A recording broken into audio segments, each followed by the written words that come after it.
Hello everyone, my name is Albert, and I'm going to be reviewing Omori. Before I begin, I'm going to have to put an enormous spoiler warning and a big content warning, because this game is extremely dark at times, and actually starts with a content warning that I am going to reuse for this piece.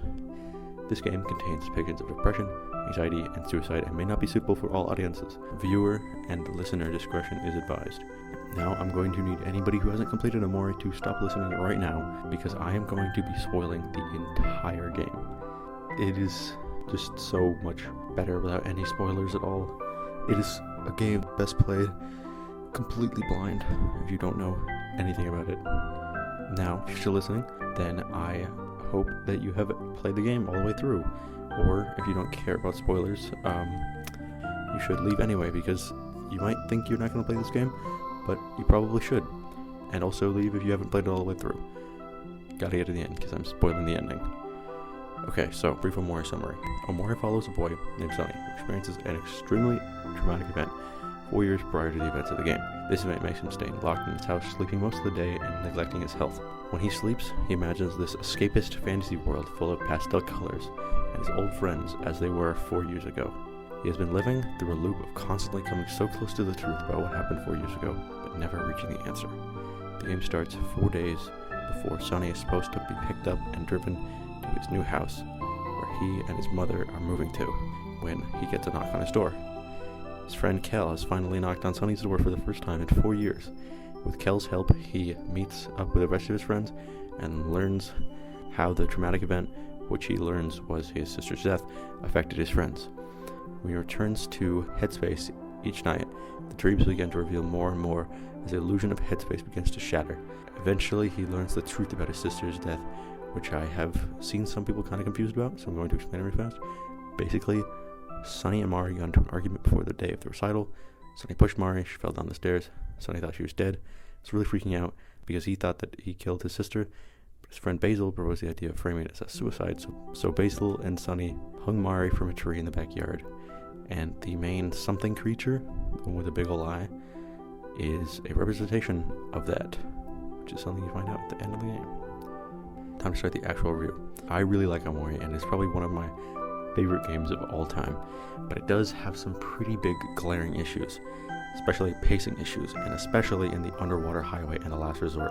These areas are not bad on their own, but specifically the underwater highway was just way too long, and I feel like it could have been way shorter or just completely removed from the game, because the area right after it is incredibly important to the story of the game, and the whole section just seems pretty poorly paced because there are 4 mandatory boss fights before you get to the next day, while every other section of the game has only 1 or 2 boss fights before you get to the next day, and the day right after the underwater section is super important. Another thing that I found to be a little annoying was the back-to-back boss fight thing that Omori does, especially after the Mr. Drossum fight, where you have to fight Pluto Expanded immediately after defeating Drossum. Personally, I do really like the Pluto Expanded fight, but because it doesn't let you save after the Drossum fight, and makes you fight Pluto immediately after, means that if you want to take a break after the really long Drossum fight, where you keep summoning more and more gators to take hits for him, you can't, because you have to fight Pluto immediately afterwards, which is another pretty long fight. Other than the poor pacing, which I will admit is a really big problem, the game is pretty good, and none of the fights go on too long, except maybe Jossum or Humphrey. Aside from all of this, the game is amazing. The pixel art is some of the best I have ever seen in a game, and I love the contrast between the limited pastel palette of Headspace and the much less limited colors of Faraway Town. One thing that I really enjoyed about the game was seeing the ways that the characters have changed from the fictional younger interpretations of them in Headspace to the same characters 4 years later in the real world. This kind of relates to how the palettes of Headspace are limited and pastel, which is kind of related to how Sunny is creating this idealistic world in his head to escape from the real world. In Faraway Town, the colors, however, and the characters are much more real and not pastel ideal versions, which is super important, because that is what Sunny is trying to forget. Another thing that I love is the emotion system and the combat in general. In Headspace, you can get some pretty crazy combos by making Omori sad using stab, or making him ecstatic using Lucky Slice, or you can set up the infamous or famous, Kel nuke, which involves making Kel's speed stat really high with coffee, using flex, and then on the next turn using running gun to do huge damage. It's a pretty fun system that allows for some crazy setups. Another thing that the game does really well is build up the mystery of what happened to Mario and why Sunny acts the way that he does. After playing through the game and finding out what happened, going back through the game gives so many hints to what happened, like how in the vast forest there's a room with a tire swinging here from a tree. The first time the player enters the room, something can be seen disappearing into the ground right in front of the tire swing, which is held to the tree by a rope. And what that's all about. Even within just the first hour or two of the game, there is a moment where a bunch of images flash on screen, and one of them is a Polaroid photo of the incident. Personally, in my first playthrough, I had so many theories about how Mari died, but my first theory, which was based on this image, was actually correct. But the game led me to think that she might have drowned because Sunny's afraid of water, and there's a theme of water relating to Mari in some way. And then I thought that maybe she hated herself because of the laptop hangman game and the tire swing. Almost all aspects of the game contribute something to the building of the mystery, like the pixel art graphics, the music, the dialogue, even the something combat sequences, where you have to use abilities to beat the abstract representations of Sunny's childhood trauma. And speaking of music, I have a lot to say about it. First of all, it is really, really good, and most of the songs in the game are absolute bangers. And even like the weird ones just like fit the moment so well. There's lots of faraway town music, like Where We Used to Play and It Means Everything. They have a lot of like sad nostalgia in them, and I can't explain the effect, especially It Means Everything. And then there's also the in the treehouse at the end of the game, there is a song that is just a much sadder version of the Neighbor's Room song, which is called Lost at a Sleepover, and Neighbor's Room is the room right outside White Space. Another thing about the music is that the song from the bad ending of Omori, is just a sped up version of My Time by Bo En, and this fits super well. The album that My Time is off of is called Pale Machine, and it's a great listen. Played the game, probably heard of Bo En. His music has had a lot of impact on the game, and he actually made some of the music in it, like the Vast Forest fight theme and a couple other songs. And I think that his music, actually the Vast Forest battle music, is some of the best non-boss fight themes.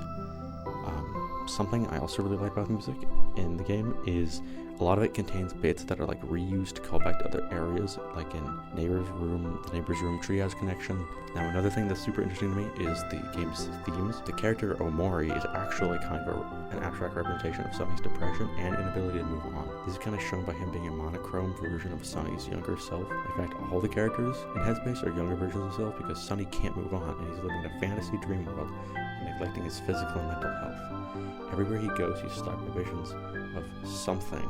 This is the abstract representation of his past actions that he can't accept. Basil, too, in the real world, is stalked by his own weird representation of his past action. From what I can tell, Basil is the one who decided to frame Mari's death, and now Basil hates Sunny because he is reminded of what he did whenever he sees him. And he is one of the only people that knows what happened aside from maybe Sunny's family, but it's very possible that Sunny's family could have no knowledge.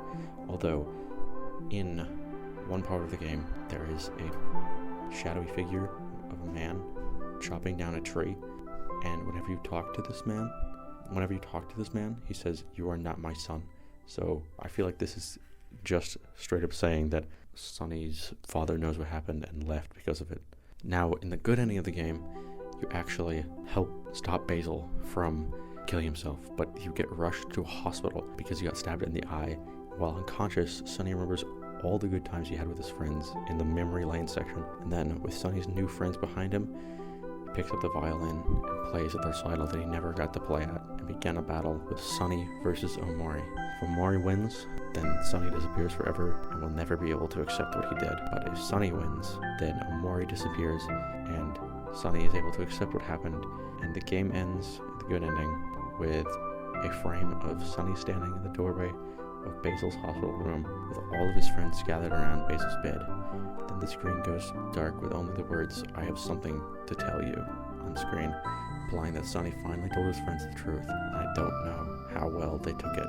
There was technically a secret ending, but it's really just an extra little section where Basil smiles and his version of something retreats back into himself, which could just be meaning he was able to accept what he did and is able to move on now, or maybe he's just sealing it away. I'm not really sure. Very symbolic stuff. There are also 2 other endings, other than the bad ending, the good ending, that are called neutral endings. I don't know why, because they're arguably worse than the bad ending in some ways. And if you're interested, you can look up the endings on YouTube or something, but I really need to conclude this piece. In conclusion, this game is really good. The only really huge issue is the back-to-back boss fights and the poor pacing in the underwater sections. And the back-to-back boss fights is kind of just my personal opinion. The music is extremely good, the combat is really good, and the story is masterful. It's wonderful. It's wonderful. I think that I would give this game a Hector out of 10.